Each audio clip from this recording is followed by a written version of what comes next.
North Carolina man is in jail tonight charged with having sex with a minor. Investigators say the 22-year-old traveled to Osceola County where he picked up a 12-year-old and drove her to the hotel in Orange County. The two met on social media, and today is Internet Safety Day. West Show's Gail Pascal Brown live tonight with some advice from an expert about positive use of the internet, especially for kids and young people. Gail.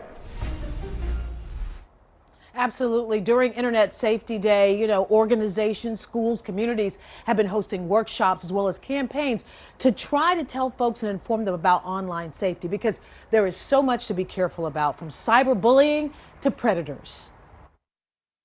22-year-old Adar Fabricio de Jesus Mateo is charged with traveling to meet a minor for unlawful sexual activity. The Osceola County Sheriff's Office responded to a report of a missing 12-year-old girl whose parents believed she was spending the night at a friend's house in the neighborhood.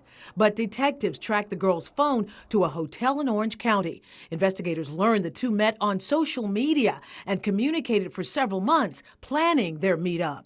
We do work with law enforcement and parents and groups like the National Center for Missing and Exploited Children to educate young people about avoiding those kinds of risks. But unfortunately, these predators can be very, very manipulative. Larry Maggot is CEO of ConnectSafely.org. It is the official U.S. host of Internet Safety Day, also known as Safer Internet Day, which is a global initiative on February 10th, promoting safe, responsible, and positive use of digital technology. And the best inoculation is education from an early age.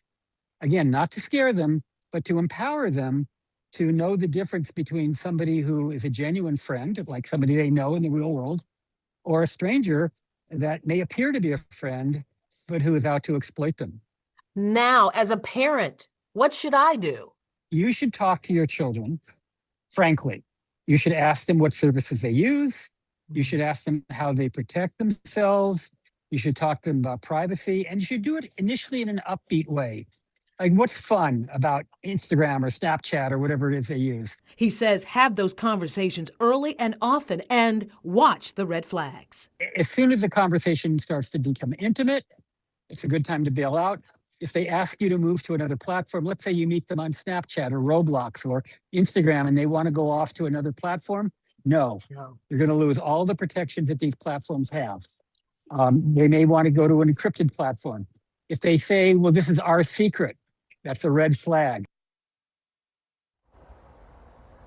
Again, he says make sure that you have those conversations with your children often and get to know the apps that they're using. Plus, read the parental guides. If you need more information, go to our website at wesh.com. We've got a webinar for you for parents, families, as well as communities. Back to you.